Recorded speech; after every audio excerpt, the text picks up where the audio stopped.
T minus 50 seconds.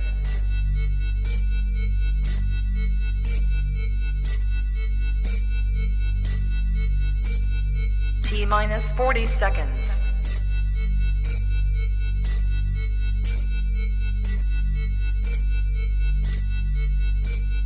T minus 30 seconds.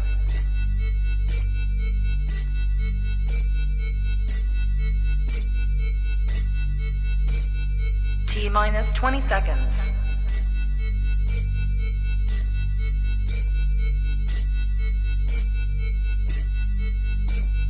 Ten, 9, 8, 7, 6, 5, 4, 3, 2, 1, 0.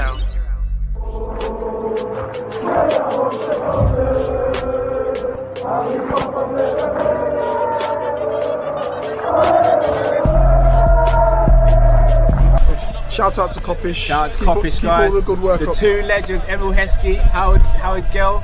Can't get much better than that guy. Yeah. You know what to do now. Like, comment, subscribe. I'm with legends, guys.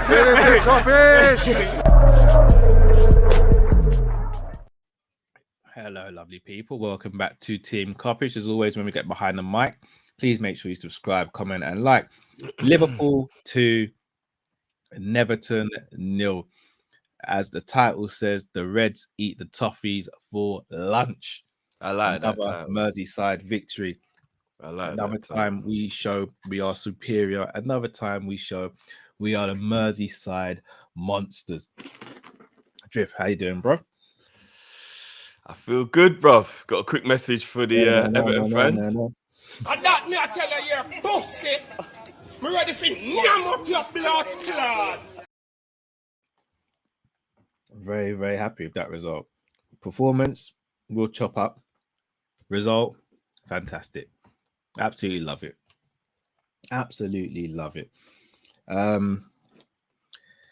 First half, Drift, what did you think before the sending off and post sending off about our performance? First 20 minutes, I think we gave Everton more respect than we should have, and they had a bigger.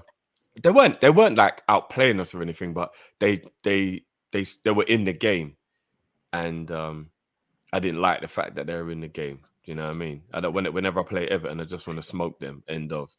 Yeah, so I was a little bit annoyed that it felt like they were in the game more than they should have been. But after about maybe the first 20 minutes or so, I think they started to realize we were the better team, and then they just became like ultra defensive. They realized that from minute one, bro. Maybe, but they did try and attack a bit for the first 20 minutes. Do you get what I mean? Whereas after about 20, 25 minutes, I mean, I know they got the red card around the 40th minute, roughly, and it was when they got the red card. I think something it was like like that. I'll check. So I'd probably say 37. So I'd probably say about the 15 minutes leading up to that, we started to take control of the game, and they realized that they needed to like pipe down a bit. But the first 20 minutes, they tried to be a bit attacking, and they had a few chances. That was from our mistakes, to be fair, but they had a few chances and stuff. So we started to get a foothold in the game. It obviously led to the fact that they got the red card because we were cooking them at that point. And then obviously half time. We should have had that penalty. They still haven't shown us why. I forgot about that foul at the end of the first half. I'm still wondering why I go on with that. Like, I'm gonna be honest with you. I could have lived more if they didn't give Diaz his handball over the first challenge he received. Like the first one for me is a Stonewall penalty. Yeah, they both were, to be fair. Yeah, they were. But I could live not giving the handball. And you can make excuses, innit? VAR didn't even tell the referee to make his mind up. To check it. VAR just went, no, not a penalty. Yeah. Like they didn't even say to the ref, why don't you have a look and see what you think? It's like, fair enough. Shocking stuff. Should we get into play ratings then? Yeah, man. Big up everyone who's in the chat as always. Let me bring up the play ratings screen. Ta-da! All right. Can I just ask you something quickly, in case I forget? Because if Keegan's saying Everton need to be relegated, they're absolutely crap. Would you miss Everton and Derby? No, bro. We've spoken about stuff like this, bro. We've spoken about stuff like this. And look, I get your sentiment and all that, and I admire it. It's one of the things I admire about you. But the sooner Everton are relegated, the better, bro. Don't get me wrong. I would take joy in watching their pain if they got relegated. But it would feel weird if there was no Mersey fans like that. I'll be real, like all the Everton fans I've had interaction with, proper cool, like Mikey from the Blue Boys Network and all that. Like they're cool. Like Marv, every Everton fan I've had interaction with is cool. But their players, their manager, their staff, yeah, man, bin. But I live to see Everton. Like my dream last season, sorry, not last season, the quad season, was we win the quad and Everton get relegated and Arsenal miss out on top 4. Like, but that would have been that would have been an absolutely perfect season, isn't it? I'm gonna be real with you, Matt, Drift and Matt. I'd have left Kopish because it couldn't have got any better after that. that would have been the. If we had done the quad, Arsenal missed out on top 4, which they did, and then Everton get relegated. Bro, there's no way I'm coming back to Kop. I'd make appearances when you guys need me, but I'm out. I'm out, bro. Well, how do I get better than that? Yeah, it would have been mad. That would have been the most perfect season ever. What, getting relegated and they have to watch us parade 4 trophies? Oh, bro. That would have been heavenly, bro. Can you imagine that? They know they're in the championship while we're having a parade with all 4 trophies. Oh, that would have been heavenly, bro. Yeah, that would have been mad. Man United being relegated would be the only thing funnier. I live for that as well. I live for a day where if Man City and all these charges come true and then they get points deducted and then relegated and lose all their players, inject into my veins, bro. That's what I live for. I know it don't sound nice to hear it, but Imagine if this happened. First Everton game in their new stadium is Plymouth in the Championship. Bro, just can you imagine? All day for that. Right, let's start with the best goalkeeper in the world, Drift. Didn't have much to do today. No, he didn't. But he showed our Nana how to play out from the back, though. Yeah, he did. I'm just going to go with an 8 because he was very solid at what he did, but he wasn't tested in that way. And I think he made a routine save, even though it was a good chance from Calvert-Lewin, like a minute into the game or whatever it was. And then after that, I don't really remember there being much more. I remember there was that corner that flashed across the face of the goal, and it was like mad at 1-0. Do you remember? But I'll give him a solid 8, man. His passing from the back was what bumps him up a bit. He'd probably only get like a 7 based on what he had to do, innit? Because he didn't really have to do that much. Yeah. But the passing was very good for him today. Trent. This is a funny one. Trent never put a foot wrong today, but he didn't have like an outstanding game either. I go 7 to a 7.5 for Trent. He was good. I thought he had a good game. I'm gonna force you for a number, Drift.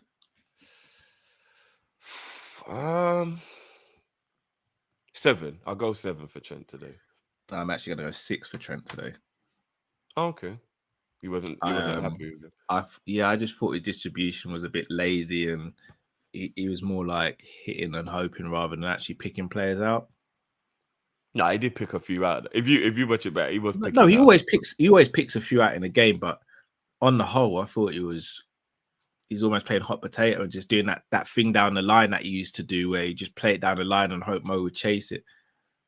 In the first half, he did that a couple of times. I don't think he was very good today. So 6 for me.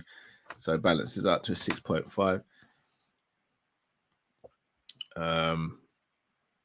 I'll be honest, I don't think I probably am. I'm not going to read the comments after the show today because I probably am going to know a few people.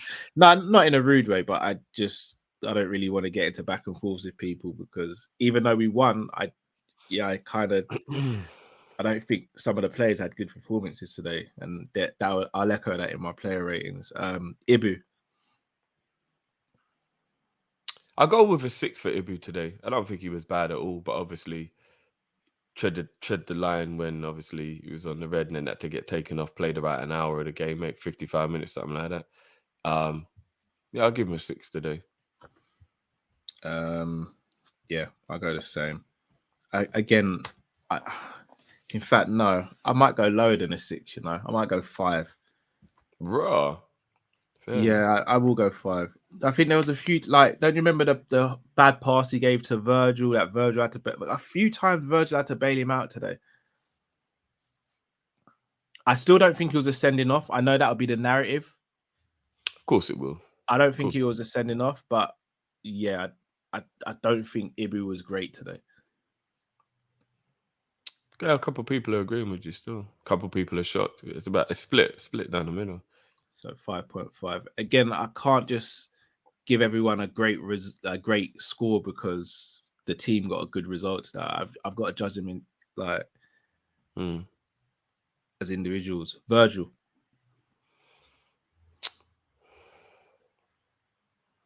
I'm gonna go 8.5. Virgil was solid today. I'm gonna go 9 for Virgil today. Fair dues. He was solid. He was good today. Virgil's really going into this captain's role, you know. He is. He is. Can I try and sway you on this one to bump you up half a mark? Go on then. I think he covered for Ibu really well. His distribution out from the back was really good, barring the Dominic Calvert-Lewin header in the first couple of minutes. Which I don't know how he let him out jump him like that. Yeah, same. I think he was dominant in the air. He was controlling things very well from the back. Virtually, Ali had nothing to do, and I think he was a main part of that as well. He was also getting to the ball first and stepping into midfield when he needed to. For me, it's a 9. Yeah. No, I'll go 9. I'm not mad at that. He was really, really good today. I think we're starting to see the real Virgil coming back. We'll never see the pre-injury Virgil again, but we're starting to see a Virgil. Even without the injury, he wouldn't be able to be that Virgil again. That was 27, 28, 29-year-old Virgil. Once you get into your 30s, you're obviously going to go a little bit like, you're going to regress a little bit. And the injury was obviously not that massively setting back as well. Tsimikas.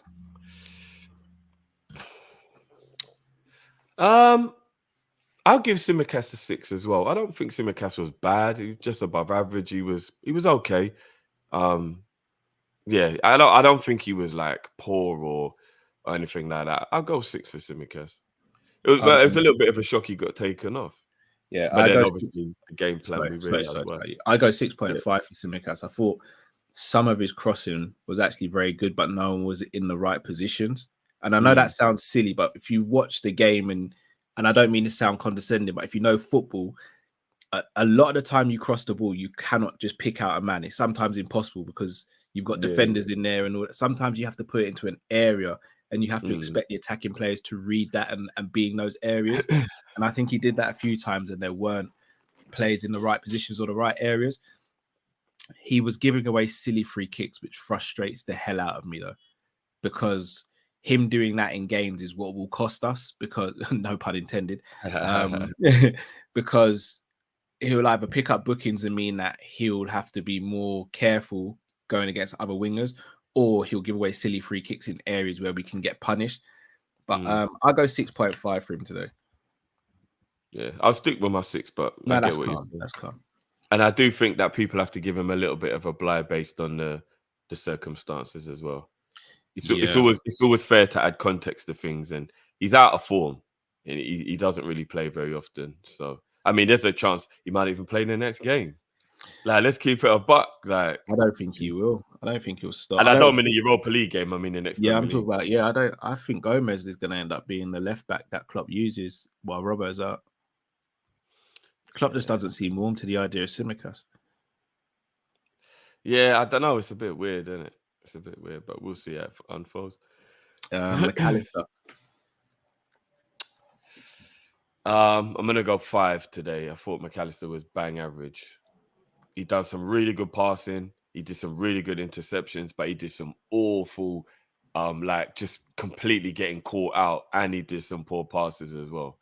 So I'm literally just gonna go bang straight down the middle, average 5 for McAllister today. I'm gonna go 5.5 because I thought he was better than Ibu. It's so annoying with McAllister because when he got time and he does stuff that he'll do in the number 8 position, it's brilliant to see. But when he's forced to do stuff that a 6 would just do naturally, he gets exposed really bad. And even though it's not his fault, we still have to judge him on it. And again, I know I sound like a broken record, and I just pray to God that someone at AXA hears me. But stop playing him as a 6. It's so unfair to him and so unfair to the rest of the team. It really is. They asked Virgil about it after the game. Oh, did they? What did he say? Yeah. Well, he's got a safe face, innit? He basically said, look, McAllister's good enough to play anywhere. But if you asked him, I don't think he would say he wants to play 6. Yeah. That's what Virgil said. So, no, and do you know what? That's a brilliant answer. That's a brilliant answer. But it's not fair on him. And shall I tell you what worries me? We're going to come up against opposition who are really good, and they're going to exploit it. And we're going to sit there and blame McAllister when it's not his fault. Do you know what? Snake Eyes is right. He probably is as well. He probably is. But I'm going to go 5.5 for McAllister. Okay, fair enough. Only because I think he was slightly better than Ibu. And I gave Ibu a 5.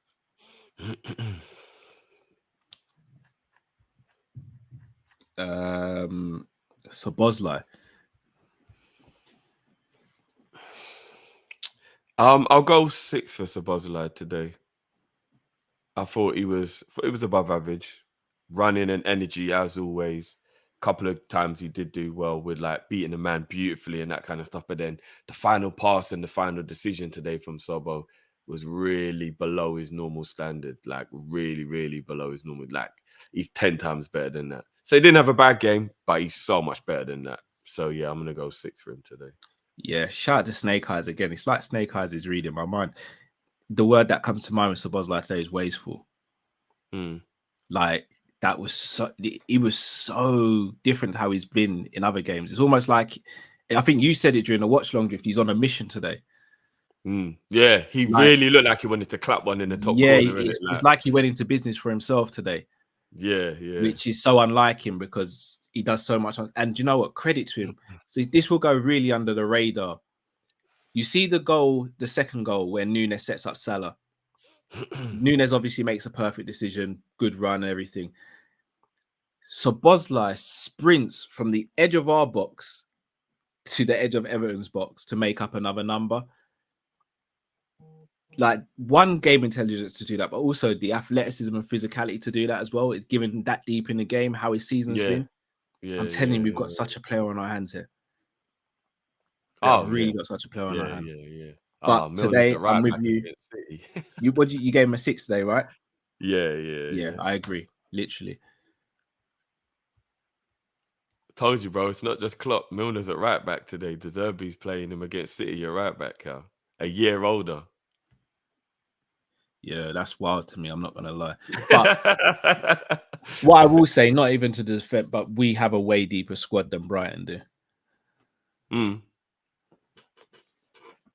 Gravenberch. Yeah, Grav was wicked today. The ball retention and little flicks around the corner and stuff, man. I'm enjoying it. He's growing. We've got to give him time as well. Even though he's playing well and he's settled in quite quickly, we still have to get so much more to come from him. So still give him a bit more time until you see that, the proper Grav. I'll go 7.5 for Grav today. He was good, man. I'm going 8 for Grav. Fair dues. For all the reasons you gave. And again, I didn't want to go into it during the show, but the reason why I was frustrated and didn't really get why Elliot was coming on was, if you're going to take off a midfielder, you bring on an attacker for the midfielder. And for me, I don't think there's anything Elliot did today when he came on that Grav couldn't have done. Yeah, I hear that. And with all due respect to Elliot, and I don't think he should be taken as disrespect, but I just want to caveat, Gravenberch is a way better player than him. Now, maybe Gravenberch is still dealing with the rigors of the Premier League and getting used to our system, getting used to training and all that. If that is the case, then absolutely understand. I think that's what it is. I do. I think so. Klopp's doing it intelligently. Give you 60, 70 minutes, bring you off. You're getting used to the Premier League at the time. He hasn't played a lot of football in the last year.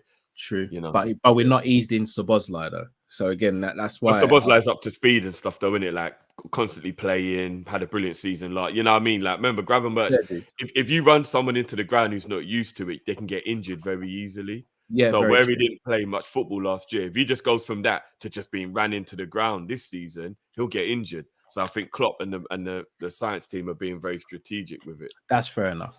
Fair enough. But for me, if you're taking, and I said this during the game, either you take off Gravenberch or McAllister and you bring on another attacker in Nunes and you go 4-2-4. We didn't need to have 3 midfielders in there. Especially But it did work out though in the end. I think it almost made it more complicated for us because Diaz having to go left wing back, for me, that was a crazy decision. But in the end, that's how we won the 2 penalties, or the penalty that should have been and the penalty we were given. Diaz won those from being in the position he would have been in had he still been playing his left wing. It's not like he dribbled. I hear that, but obviously, like he was, his role was to still be wide and create and have that. Do you get what I mean? Like, yeah. Because remember, that's what fullbacks do. Like, if you go and look at, say, Reece James, for example, that's why he's always scoring goals and way up there when he plays the wing back role, because you got more license to be attacking still, in it. So I think Diaz was left in that role to still add the attacking flair, and we didn't have to worry as much about defending. So it was like, we don't have to worry about him like tracking back and stuff like that. Yeah, I just thought it was very weird. Salah. Right, this is our mad one still. I'd actually give Mo a 5 if I was just basing it on his actual I'd performance. give him a 4 today if it wasn't the goals. Okay, yeah, he was not on it at all. He looked heavy-legged.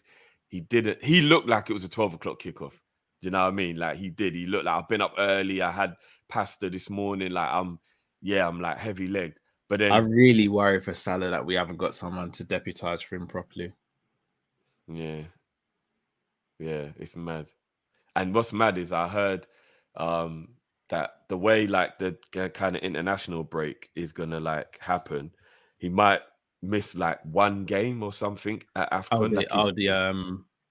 The winter break. So like, yeah, like the way it's gonna work out, I think he might only miss like 1 game. So technically, it's not even gonna be as big of a deal in terms of like coping without him for that period of time. So that's probably even more of a reason why it's not like a rush to go and get a right winger in it. But considering how brilliantly well he took both his penalty and his goal, I think Mo's got to walk out of this game with a 6.5 or a 7. I disagree. Which out of the 2 are you giving him? I'll go 6.5. I'll go 6 because he still took both of his chances. The pressure of the penalty as well. Yeah, I'll go 6.5 because I do have to give him that. I do have to give him that love for that. But yeah, I'd give him a 5 without the goals. For me, without the goals, he gets a 3 or a 4. Every single cross didn't beat his first man, pretty much. He didn't dribble past anyone today. Didn't create. His shooting was off. It was a really bad performance. But with the goals, I'm going to give him a 5.5. Rah, fair enough. I think that's fair though, Drift. One of them was a penalty which he didn't win, and the second was a well-taken finish, which was put on a plate. I hear you.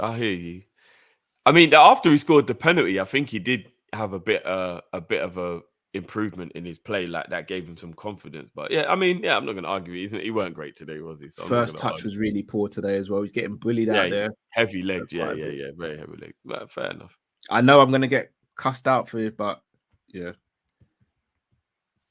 So what's that even out? If we're going to keep it 100, if Haaland has that performance today, we're saying the same thing. So we'll meet in the middle at 6 for Salah. Jota.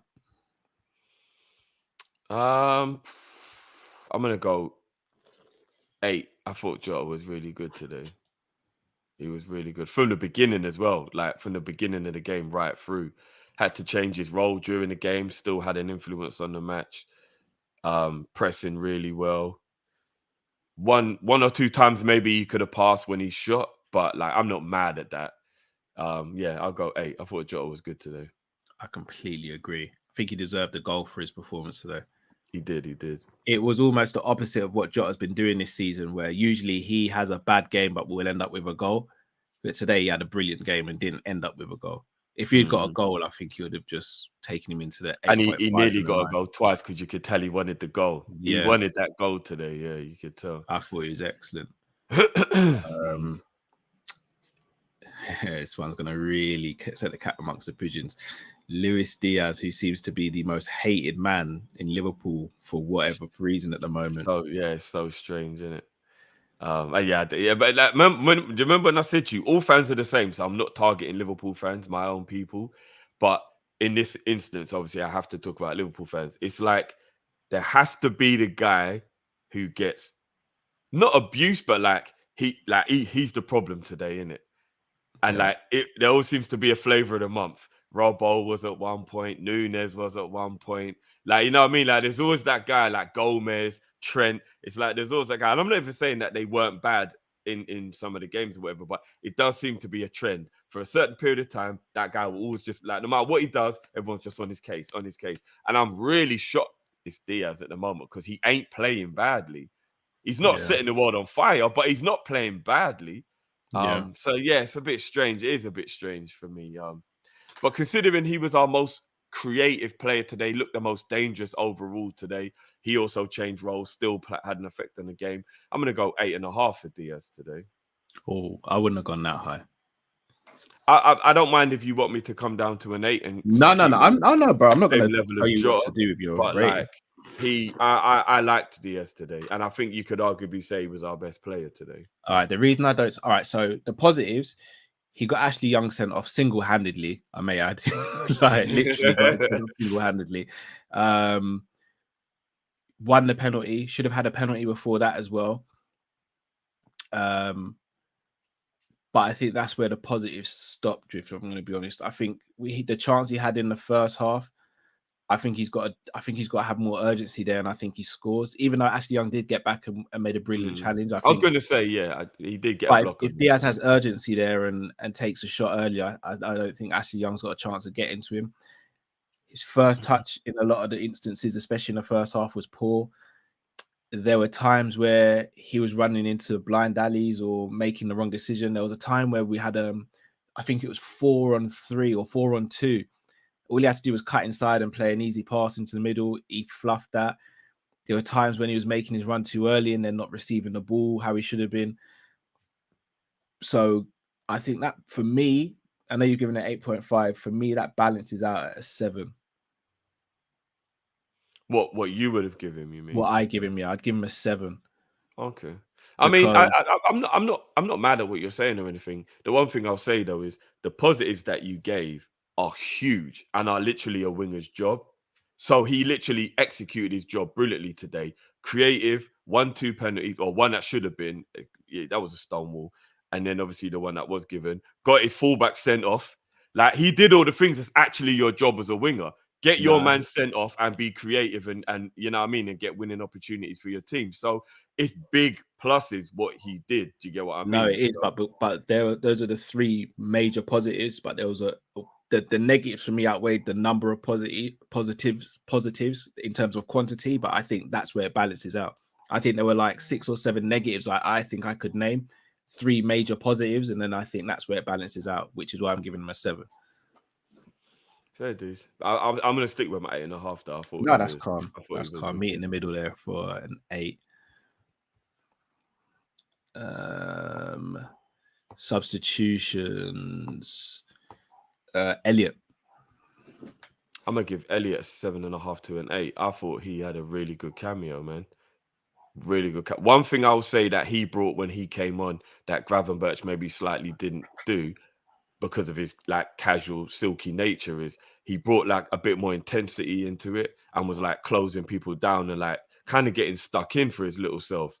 And I thought he had an instant impact on the game. The only thing that's stopping me from giving Elliot higher than that is there was a few times and I think he could have been a bit more intelligent with his passing and he like maybe went sideways and kept possession when there was like good through balls that he could have seen and executed. But I'm not going to be mad at him for that. Had a wicked shot that keeper made a good save from as well to the crossbar. I just thought he got stuck in straight away. I thought he was really good today, you know. So what did you give him? I'm gonna actually go with an 8. I'm gonna go with an 8. But the more I'm thinking about it, I thought that 25, 30 minutes or whatever's on the field, I'm gonna go an 8 for Elliot. I'm actually going 8.5. I was very tempted to give a 9. For all the reasons you just said. I thought he was excellent when he came on. Again, I think people think that I really dislike Elliot. I don't. I just think we have better players, but I just think his cameos are becoming like legendary almost now. All right, this is what I mean. I think we're going to legendary.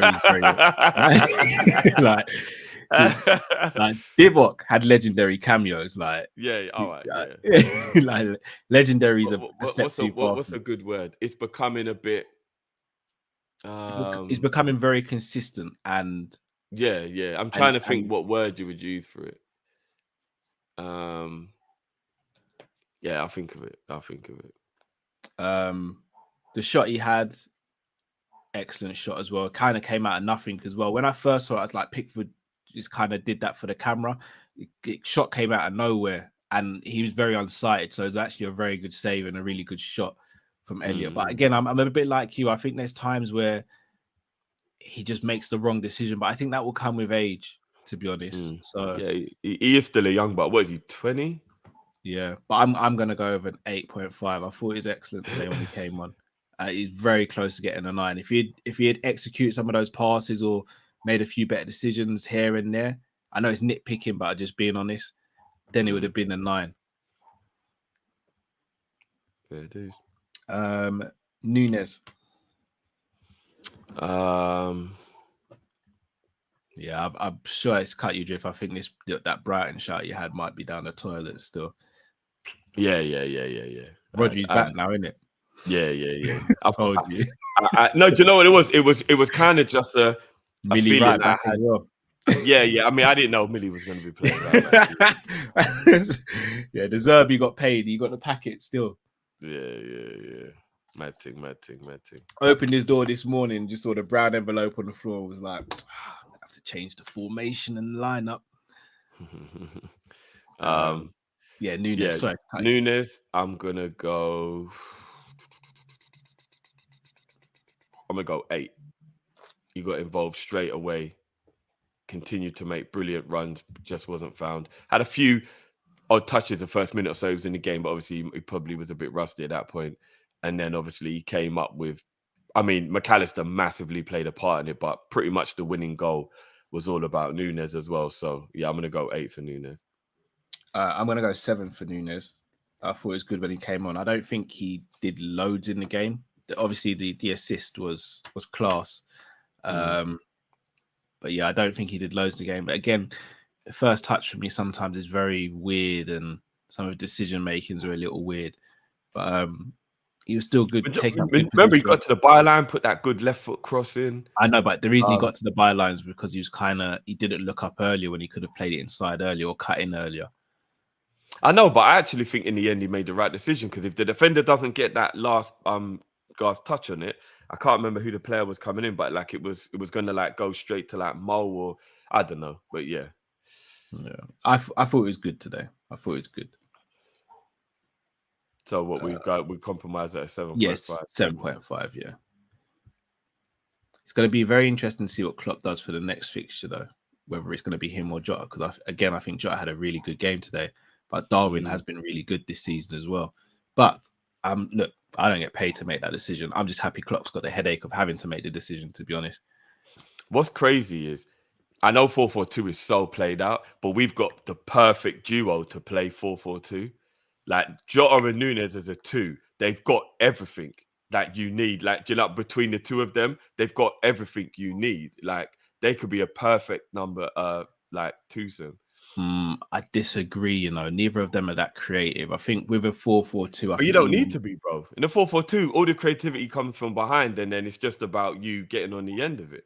No, when I think of some of the best 4-4-2s, there was one who was slightly more creative than the other and could make something like Bergkamp and Henry, bro. Like, yeah, no, but that's like the peak of the. No, like, but it's normally big man, little man. Like Emil Heskey wasn't creative with Owen. It was big man, little man. But Owen could literally create something out of nothing, though. Yeah, but so can Jota. Jota can create something. Not like Owen, bro.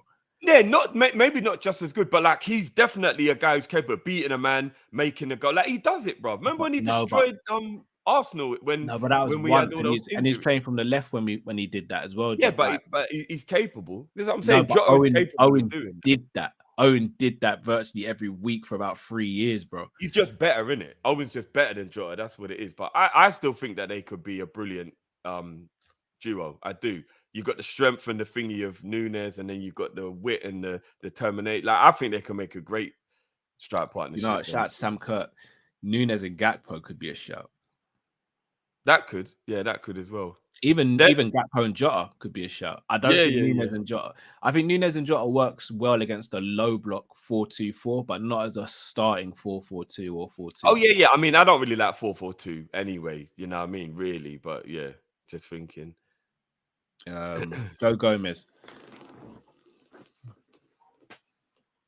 I'm gonna go 8. I thought Joey was good when he came on, especially that he was playing left back. Yeah, like he made good runs forward. He made some very good interceptions. He even had a shot. He didn't make any poor decisions. He didn't get beaten. He pressed well, showed good energy. He's playing left back as well, or left full back or wing back. I thought Joey was good in the like 10, 15 minutes or whatever it was that he was on. Yeah, I really liked what Joey did today, man. I'm going to go 8. I thought it was very good. I don't know about 8 good though, Drift. I'll probably go 7. Remember, he was on the field for a short amount of time, so there's less room for what you know what I mean? That you're grading him on a short amount. He got about 20 minutes because he came on in the 81st, and remember there was 9 minutes of stoppage. So yeah, but I mean, 20 minutes isn't a lot though, is it? Not really. But in the 20 minutes, he was good. Newcastle is for Darwin. 7.5 we meet there, yeah. Yeah. And last but not least, Joel Matip. See, this is mad because again, this is just rating it on the time he was on the pitch rather than the whole game, which maybe makes it a bit unfair what it's going to look like. I'm actually giving Matip a 9. When he came on from Ibu, he was solid as a rock. He kept the possession with good passing. He won every header. He never got caught out of position. I have not one bad thing to say about Matip's cameo today. Unless someone can remind me of something. I don't remember anything. I don't remember him putting a foot wrong once in the half an hour or whatever it was, for 35 minutes or whatever it was he was on the field. Can I make a confession, Drift? Go for it. I was going to go 8, but you've just convinced me to go to a 9. Remember in the preview, I said I wanted Matip to start. You did. People in the chat, if you could just, again, flowers would be great.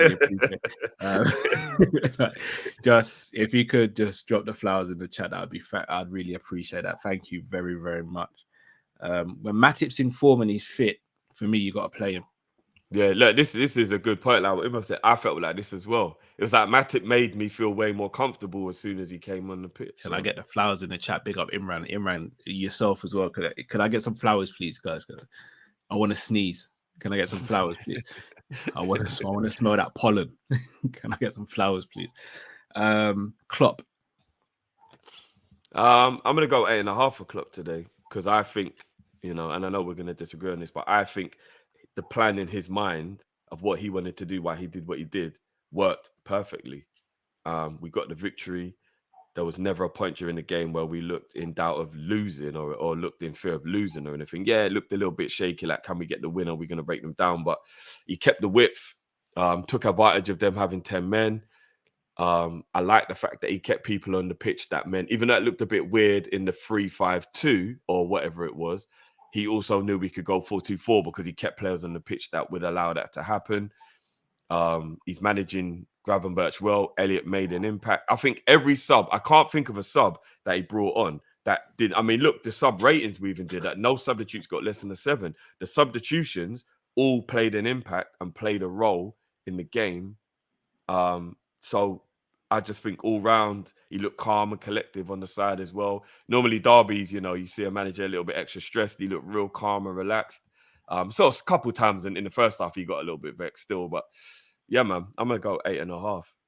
I'm gonna go 8. I'm gonna go 7.5. So I think people would expect me to go a lot lower.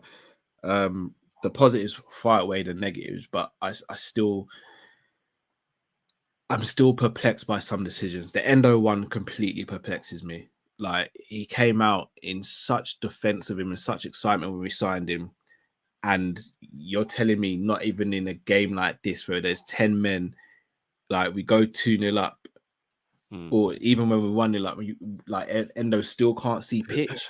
We made 4 substitutions there. We could have made a 5th, and Endo still can't see pitch. Like, I don't get it. Like, I genuinely don't get it. And if he doesn't rate Endo, which a lot of people are starting to guess now, then that's really bad on him. Well, again, I mean, because here's the thing. Even though I fully understand where people are coming from, like yourself, who was saying, why can't Endo come on and stuff? Like, I do get it. I even said during the game, like, right, if you're not going to bring him on for 5 minutes, when is he? But at the same time, maybe it is a bit of a disrespect to just bring someone on for 5 minutes in stoppage time or whatever, because we always say, right, is that all you get? Is that all the time he's getting? So maybe he's looking at it like it's a bit demoralizing to just fling him on for 10 minutes or whatever. So maybe he's like, look, you're going to play midweek, and I just, I have you on the bench as an option, but you're going to play midweek, and you'll play in the Europa League game. And it's like, we played 45 minutes in the Europa and then didn't play in the Brighton game. Yeah. I mean, I think that was a good decision. I remember I going into that game, I did say keep McAllister because of the McAllister got smoked in that game, or whatever. Remember. Yeah, I mean, obviously, hindsight. But and again, the one thing I don't want to do, and I'm not even accusing you of doing this, I'm just saying, generally speaking, if Klopp doesn't do something that we want to do, or like if we do still have a good performance, is that one thing that you're annoyed about, I don't think he should be judged on it, if you get what I mean. So not bringing on Endo, even if you're frustrated with it, I don't think he should be judged because he didn't bring on Endo. Like, we won the game, everything else worked out. Like, let's not get like too caught up in worrying about that. Do you get what I'm saying? I think for me, the reason why that has a domino effect, McAllister has played a lot of minutes since he's been at Liverpool. He's also played a lot of minutes internationally this season. When is he going to get a real break? Like, today, he could have had more of a break. Yeah. Like, I mean, hopefully he didn't need to play 90 today. Mac didn't need to play 90 today. And he wasn't good enough when you sit there and go, oh, you couldn't bring him off. He was just in scintillating form. Like, Gravenberch had a better game and got hooked. Yeah. Maybe he's going to hold bench all week and not play any games and have a whole week's rest in. You know what I mean? I hope so. Me too. Also, the Simicast one just boggles me. Gravenberch, if it is a fitness thing, then I'm good with it. If it's not, then that's boggles me a little bit as well. The Simicast thing could be similar in terms of the game time with Gravenberch. Maybe he's thinking, I do have to kind of manage this. I can't just. He's going to be playing for a long time now. Robbo's out till the new year, so he might be thinking, I've got to be a bit sparing with Simi as well. I can't just rinse him, and then if he gets an injury, I don't even have a left back. So maybe he's being sparing with Simi as well. Maybe in a few games' time he'll start finishing 90s. But right now he's the only left back. So it's like never finishes games under Klopp, really, does he? That's the problem. He normally brings on Robbo, innit? Yeah. So but now there is no Robbo, so maybe he still thinks I've got to be a bit, I don't know. I don't know, but I do think we look like we were struggling a little bit to break them down, but I'm very happy with the result. I think the starting lineup, barring 2 players, which again for me was like 50-50 coin toss, I thought the lineup was excellent. It's pretty much what we all said. Bar the only 2 positions that we queried before the game was the 6 and the centre back position with alongside Van Dijk, and he went with Konate and Mack in those, where I think most of us would have gone Endo and Matip. Apart from that, that was a perfect lineup in my opinion. And I think even before the 10 men, I think we dominated the game. So, and I think that was down to tactics. I think he could have easily gone Elliott from the start today instead of Gravenberch, and he didn't. So, yeah, 7.5 for me and an 8 for Drift. No, 8.5 for 8. Oh, sorry. 8.5. Yeah. Oh, you said 8 at first, you know. Did I? I thought I said 8. Did I? Okay, my bad. I thought you If said I 8. said 8, if I said 8 at first, stick with that. Then I thought I said 8.5. But Oh, bro, if you want to go 8.5, bro, I ain't got an issue with it. yeah, I mean, I'm not fussed either way. They're both good grades. I think Klopp was good today. So yeah, whichever one. Cool. I'm good with it, man. I just hope some of these players start coming back from injury now, and we don't get any more injuries between now and January, and then hopefully we do something in January as well. Oh, Drift, I'm just looking at, bro, Brighton are playing City at the Etihad. You thought Brighton were going to get points at the Etihad, bro? I thought the game was going to be a 2-2 draw. I did. Bro. I'll be honest, I only see like the only two teams I see going to the Etihad and really getting anything is Liverpool and Arsenal this season. I think Brighton did well at the Etihad last season. I don't know if they get points, but I think they had like a good performance. Yeah, I don't know. I thought De Zerbi would be able to tactically play well enough today to get a draw out of that game. Yeah. Before we sign off, Drift, and read the super chats as well first, I want to ask a question. Before Robbo's injury, I think we had this conversation on one of the Monday shows, and you said the most important position if we were to buy someone in January was the DM position. Given what's happened to Robbo now, is a left centre-back, a DM, or another winger, out of those three options, which is the most important for you to secure in January if you can only get one now? You lot are going to think I'm crazy, but I'm going to stick with the DM. Raw. And I don't think you're crazy, but I do want to hear why. It's mainly based around the fact that by January, Robbo will nearly be back anyway.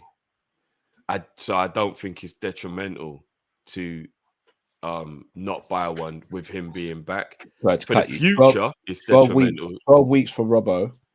So if that's that, you're looking at 3 months, right? So that brings him, he's recovered from his injury towards the end of January. He's still got to get back on the train and get match fit and play. We might not see Robbo until mid-February at the earliest. That means that would depend on how the form is of the players that are filling in, innit? Between now and mid-February, it could just be Tsimikas and Gomez. And that's hoping we don't get an injury at centre-back. Because if Konate or Matip or, God forbid, Virgil go down with an injury, Gomez now can't deputise at left-back. Well, that's why we have to really hope that Klopp pushes and wants an FSG facilitate and fund both, and we get a DM and a centre-back / left-back, like a left-sided centre-back that can cover at left-back. Hincapié or Inacio it has to happen now. All right, so hear me out now. This is where I become Debbie Downer, but I've just got to look at it from all angles. We're Liverpool. We go to Leverkusen. We go to Sporting. The player comes to us. No disrespect to those teams. If I'm not mistaken, Leverkusen and Sporting are both in Europa. Leverkusen have a real chance of winning Europa. Like a real chance. Leverkusen are a very good team, especially under Xabi Alonso. He's a very important player for them. They don't have to sell in January either, and neither does Sporting. I think Sporting have put another release clause on Inacio, so it was 40 million. Now I think it's 60 million. So Inacio would be the easier one to get in terms of we wouldn't have to negotiate, but 60 mil up front, I don't see FSG doing that. No, we won't do that. I honestly believe it's going to be very difficult to get a centre back, and hence why I do think it's one of the things we should have filled in the summer. Yeah, unless they've got like a player that they've been scouting that we're not aware of. But yeah, like Soboslai came out of nowhere where we didn't realize that we were after him, and then it's like, oh wow, wicked. Hopefully, maybe there's a left-sided centre back then that's like, or maybe they do. Maybe they do push the boat out. Maybe as much as Xabi Alonso's going to obviously think about himself, maybe he sees the desire from the player to take that step up to Liverpool. And maybe if the money's right, we do get him. I don't know. You know what I mean? I don't know. Xabi looks like he's pretty persuasive if he wants a player to stay, even just for a couple more months. Maybe. But I don't know. I don't know what I'd pick out of the two. If Endo gets a run and is decent, I'm not even going to say great or good. It's just decent. It's a centre back for me. If Endo's not going to get a run, then it's DM. I hear you.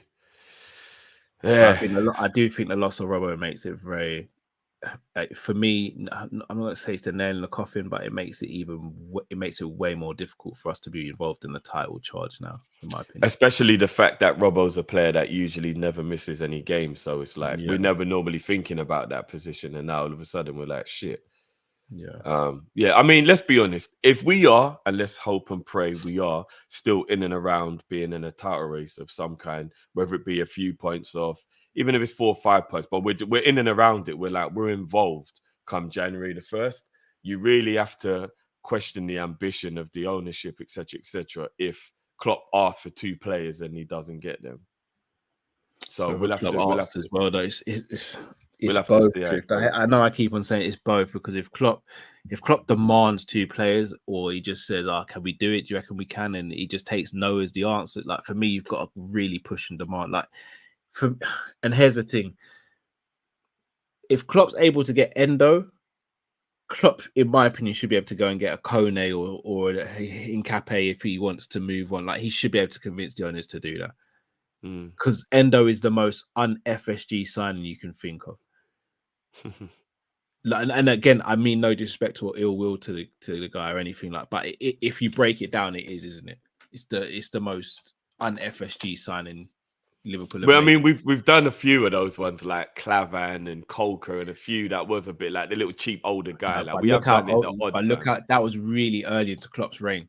Yeah, it was. Where we didn't really have Paul like that, and we just needed players to come through the door, and we were building to become a top 4 team. Now we're a team that's established. Like, I remember they rejected us getting Endo 3 years ago. So for us to do it now and still happen, Klopp's got more pull than we think. Yeah, we'll see.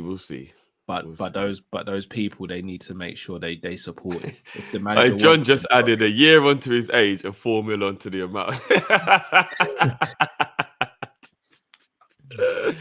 Oh man. How old is it? Endo's 30, right? He's 30, and it was 16 mil in terms of pounds. Maybe it's 20 million euros, but it was 16 Yeah, it's 20 million euros, yeah. I deal in pounds because we live in England. But yeah, I don't know. Dramatization, Messi. Yeah, I know. Big up John the second. Drift. Let me help these super chat. Kop-Ish says, been saying it a while, Kanai isn't all that. See, this is where I think goes a bit too far the other side. Yeah. I don't think one bad performance does that. Big up Jamie Phillips Football Chats. Go subscribe to Jamie's channel, please, people. The massive difference between Salah and Diaz we saw today. Salah crap scores 2. Diaz crap does nothing. Diaz needs to step up. Based on today, Joe, I think that's harsh. Yeah, Diaz was not crap at all, but I don't know how you think he was crap, but yeah, let's not get into it. Declan W says, feels like we're short one more winger. Wonder who else has said that. We need a full pacey and we need a full-on pacey and tricky winger. Doku would have been unreal for us. Hopefully we get Neto. Is Declan my burner account without me knowing it? Although I disagree on the Doku one. Until he's gone to City, I don't think anybody actually thought Doku would have been. I wasn't on board. We've had conversations and nobody. Yeah. Oh no, I wasn't on board. I'm still not that convinced by Doku. But the sentiment of getting a winger. Yeah. Do you know what Doku's going to be? He's going to be one of those players that has some brilliant games, and then he's going to have some dry games, and it's just going to be 50-50 with him. He's going to literally be that type of player. Like, he didn't do anything. He may have more than that because he's at City and he's under Pep. and he's around quality players. Maybe. But yeah, I don't think he's this special player or anything like that. Yeah, like look at the Arsenal game, which was like a big game. He needed to step Yeah. up in. He was terrible in that game. Yeah, Do you when know he what I came mean? on, he was poor. So like, yeah, he'll have a 50-50 up and down. You know what I mean? But anytime Guardiola wants a player, everyone goes, "Oh shit, Pep wants him," and then people get extra excited about it. It's just like, yeah, it's crazy. You know, see Nunes again. It's a poor signing. I said to you. Oh no, I disagree. See, I disagree with that one. He's not Liverpool Man City standard. He's not. I'm really shocked that he's gone to Man City. You see, if we didn't get McAllister, Mateus Nunes is the one I would have wanted. Nah, he's a good player. He's not Liverpool level or Man City level. Drift. Give him time. Give him time to cook. Bro, I guarantee you he has an average Man City career. I guarantee you, bro. Give him time to cook. Give him time to cook. That one there. Now that one there, I disagree. I think he cooks. Doku, I don't really think so. I think they'll probably have around the same type of career, 50-50, some brilliant games, some really poor games, and it just ends up being like... I think Mateus, I think he starts to step up soon. Once he really starts to get integrated into that team and stuff, I think he steps up. I mean, yeah, if he does, fair play to him. If he does, fair play. Beretta1993 says, don't give refs props often, but got every call right for me. Even Diaz first pen, apart from Konate, I think that was a yellow, but we're owed one. I still don't think it's a yellow. I know I'm going to get called biased and all that from rival fans, but if you look at it, and here's the thing, once a player's on a yellow, just because they make a second challenge, it doesn't automatically make it a yellow card. The guy dived as well. Yeah, he made it. Ibu got out of the way. Like when it does, Ibu went like that. The player thought he was going to grab him, then Ibu did it and pulled out, and then the player dived. Pause. Now Ibu did touch him. Pause again. Like but he didn't. On the shoulder. Yeah, but he didn't catch him with the leg. If he caught him with the leg, then I'd be like, yeah, Ibu's got to go. H says, without the goals, that was Mo's worst game in years. Yeah, agree. One of you. Jamie again says, my problem with Diaz is I think he can be world class. I hold him in high regard and I need to see more from him. That I agree with. That I do agree with. I do think Diaz is underperforming considering the talent he's got, but I also think it might be tactical setup as well, but more so on him than tactical. But what that would be like is, you know, your mum's an amazing cook, and then you have dinner one time, and it's okay, but you still enjoy it. But because it's not as good as it normally is, when she says, "Did you enjoy it?" you go, "No, I don't really think that was good today, mum." It'd be like, "Whoa," like you still enjoy it. Like I don't, yeah, but this wasn't up to a regular standard. But this isn't just one game, though. It's like, but he was good last game. No, he's good, but this is Diaz we're talking about. Diaz, like, let's not forget the Diaz when he first signed him, he was pulling out 9s and 10s, even without scoring goals. Yeah. But he's had a really bad injury since then. No, I hear that, but he's had enough time to come back from the injury, like, and we've seen him have those games where we're like, oh, Diaz can pull those out. I mean, you say that, Cal, but he only came back for the last 7 or 8 games of last season. Yeah, and we're only like 8 games in a night. Like, so, like, he hasn't really been back that long when you think. Do you remember the Tottenham game? The 4-3? Phenomenal in that. Yeah. I mean, obviously, because he's got the talent. But what I mean is, like, I don't know. Snake Eye says, why do you think we have a problem with low blocks? It's weird. On paper, statistically, it shows we don't. But when you watch the games, we do. I just think it's decision making. Like, it's decision making. I don't know, we just become really rushy in our thoughts, and it's just weird. Most teams do struggle with low blocks, though. I think because we watch Liverpool, we always just concentrate on our team. But there's a bag of stubborn, resolute defensive performances where teams come out of it with a 0-0, whatever, and you're like, raw, and it's like they, you know what I mean, they weren't able to break down the likes of, like, you know, like when a Roy Hodgson Palace goes to like a flat back 5, or like, and you're just like, they just grind out a 0-0 or something like that, and you're like, raw, that's mad. And they'll do it against big teams like Arsenal and Tottenham and stuff like that. So I don't think everybody struggles with low blocks, you know what I mean? I just think that we look at it more because of we're always watching our own team and we care more about our own team. Yeah. Star Dazen says Shala should definitely get a bump for the 2 goals. Better than Costas. For Konate, it's a strange. Some days, it's so strange. Some days, why for a player with his level he becomes clumsy? Yeah, it's true. It's true. He's got a bit of Degsy in him. It's weird. I don't get it, man.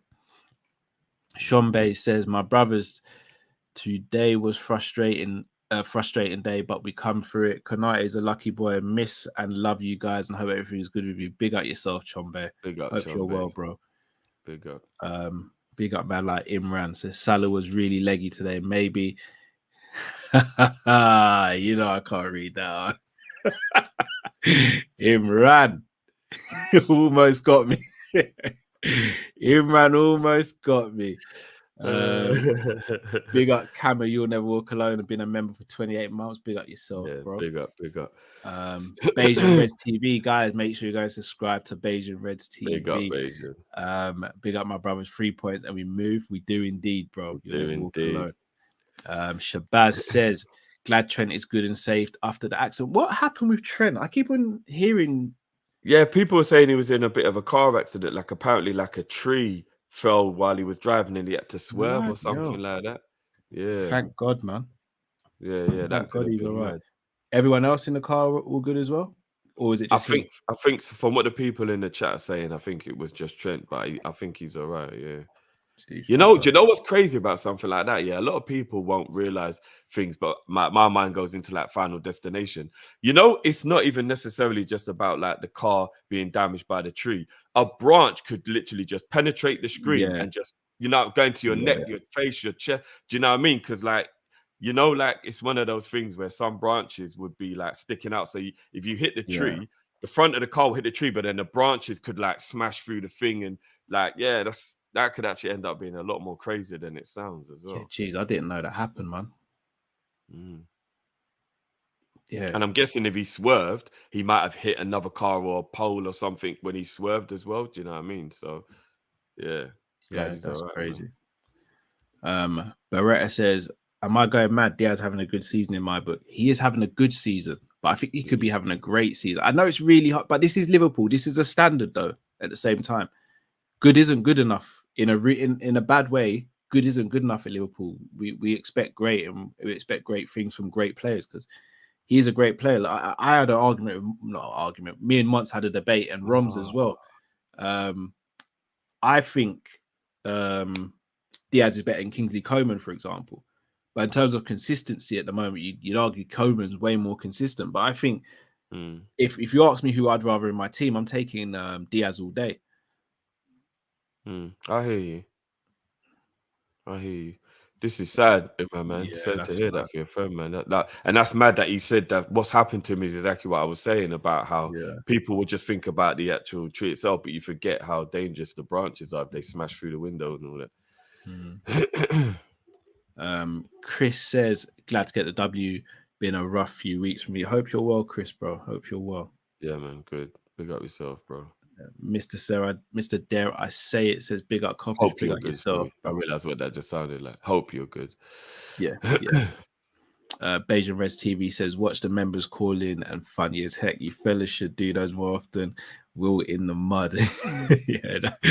that call in was jokes. We got what? It's the last Friday this month, isn't of the week of the month this week coming. So got a call in show this Friday. So hopefully we can replicate some of the fun that yeah, man. Another thing that's quite difficult for Diaz as well, bro, is I think because for 4 or 5 years we had arguably the best left wing in the Premier League. Not arguably.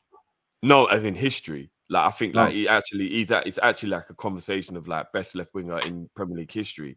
And the expectation on Diaz to continue that may be also what people are getting a bit frustrated with, because I do hear a lot of people talking about goals when they say with Diaz, like his shooting needs to be better and his goals, he needs to score more goals. And I'm like, he's not that type of a player, generally speaking, though. And because Mane he is though, Drift. Because for Colombia and Porto, he was. And dare I say it, the difference is Mane would actually get more chances than what Diaz gets. Because Mane was very wasteful. I think people forget Mane was very wasteful a lot of the time. But because he got so many chances, in the same way Salah does, they get bare goals. But you're right. And Mane was clutch as well. Yeah, clutch as anything. But here's the thing, bro. He looked like he was able to fill Mane's shoes to an extent when we signed him. And I know he's had the injury since then, but we know there's a player there. I think that injury has kind of, because he started the season well before the injury as well, even though the season ended up being a bad season. So, like, I do think that injury setback was big. I do. But we'll see, innit? We've just got to change the way we play now. We have Diaz. But the good thing about it is now we have a gunman, whereas Bobby was a facilitator. We have, obviously, Jota's always been there, who's a gunman as well. But now we've got Nunes. Yeah, so we switch it up a bit. Do you know what I mean? Like, we do different things, horses for courses and all that. So hopefully we'll, you know what I mean? Like, I just think we've got the most well-rounded front five in terms of what all of the players bring. And hopefully we do get another one at some point and complete the six forwards. But yeah, we'll see, man. We'll see. Dynamic Edition says solid win to come back from IB keeper. International break. Big up. Thanks, Drift. I'd have been there struggling with that for a while. I leaned into the screen like it was going to help me figure it out. For some reason, it does. You know, like when you sit forward when you're watching football, why does it make you feel like the game's better? I don't know. It's so weird. This man. But Drift, anything? In fact, viewers review, people. Viewers review. Get your viewers review please. ASAP in landscape. Try and keep it to around 90 seconds if you can. If you go slightly longer, we're not going to punish you for it. But yes, please get your viewers review in as soon as possible. teamkopish@gmail.com. That is teamkopish@gmail.com. This is a good point. He does play a different role when he plays for. That's why I said some of it is on tactics, but like I've also seen him in positions where he's 1-on-1 with the goalkeeper and he doesn't score as well. You can tell he doesn't have that dog in him when it comes to scoring goals. You can tell, yeah, like he's not like that killer. Like, you know, like Mo has that dog. Like, I want goals, I need goals. Like, he doesn't have that about him. Do you know what I mean? Yeah, I agree with that. You can tell, yeah, you can tell. Drift, anything you want to say to the people we take them out? I mean, yeah, it's UFC time, baby. We got the Chelsea Arsenal game, which could be a cracker as well. So good day of sport today still. It is. I'm not going to try. I think everybody's ladies who don't like their man watching sport, today's going to be a bad day for them. Yeah. It's up till like 11 o'clock tonight or whatever. So yeah. Because obviously UFC is usually at 3 a.m. When I told the missus it was at 7 today, she was like, "So you're basically in the conservatory all day," and I was like, like literally, I get a break from now till 7, but in that time, I've got stuff to do around the house, and I might even try and get a little jogging as well. So, you know what? Shameless plug, guys. Make sure you join Cal for the watch along on the Sanderson Show for UFC tonight, man. And get over there and get subscribed, man. Let's get Cal up to 10,000 subscribers real quick. Come on, guys. Get that done, man. Get that done. Appreciate that done. Yes, people. Enough love to you all. We will be back on Monday, barring anything crazy happening between now and then. Liverpool, another 3 points. Still in the title race for now, people. Let's enjoy it while it lasts. And hey, you never know where this season can go. Smash the like button if you haven't already. Subscribe if you're new to the channel. Until we see you next time. Stay safe, stay blessed. We're Kopish and we're out, people. Take care. Peace. Peace.